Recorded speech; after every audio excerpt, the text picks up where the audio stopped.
మీ car EMI కట్టలేకపోతున్నారా? మీ car EMI మేము కడతాం. ఈ నెంబర్కి కాల్ చేయండి. చిచి, వీడు మనిషా పశువా? అరే, సాటి మనుషుల ఆరోగ్యం గురించి ఏమాత్రం ఆలోచించకుండా ఇలాగా చేసేది.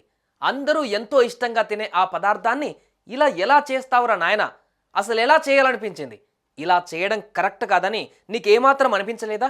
మనిషి అన్న వాడెవడైనా ఇలాంటి నికృష్టమైనటువంటి పనులు చేస్తారా? ఇంత ఆగ్రహంతో ఎందుకు తిడుతున్నానని అనుకుంటున్నారా?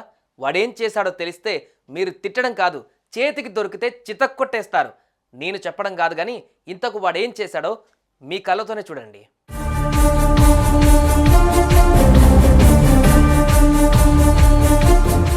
ఐస్ క్రీమ్ అంటే ఎవరికి ఇష్టం ఉండదు చెప్పండి?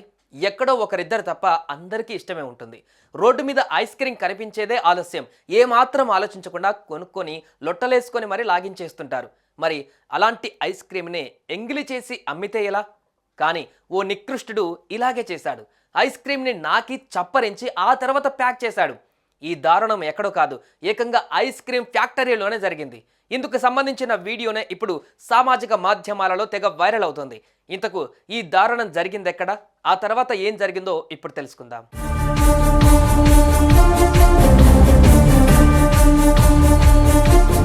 అది కేరళలోని కోజికోట్ ప్రాంతం.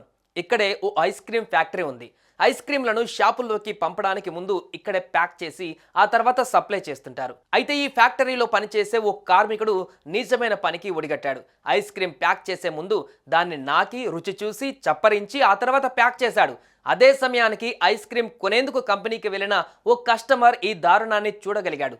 వామ్మో వామ్మో, ఇదేం పనిరా నాయనా అంటూ నెత్తి నోరు బాదుకున్నాడు. ఇక వెంటనే తన జేబులో ఉన్న సెల్ ఫోన్ తీసి అతగాడు చేస్తున్న గలీజ్ పనినంతా వీడియో తీసుకున్నాడు. దీన్నే సామాజిక మాధ్యమాల్లో పోస్ట్ చేయడంతో క్షణాల్లో వైరల్గా మారింది.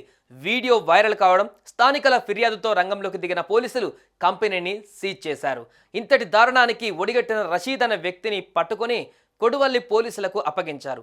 ఆ తర్వాత రంగంలోకి దిగిన ఫుడ్ సేఫ్టీ అధికారులు కంపెనీ రిజిస్ట్రేషన్ రద్దు చేశారు. ఇక తదుపరి చర్యల కోసం నివేదికను అసిస్టెంట్ ఫుడ్ సేఫ్టీ కమిషనర్కు పంపారు.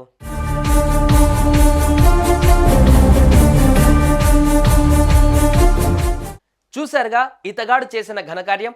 చూడ్డానికి ముద్దుగా, నోటికి భలే రుచిగా ఉందని ఎక్కడ పడితే అక్కడ ఐస్ క్రీములు కొని తినకండి. అన్నీ గమనించి ఆ తర్వాతే తినండి. తస్మాత్ జాగ్రత్త.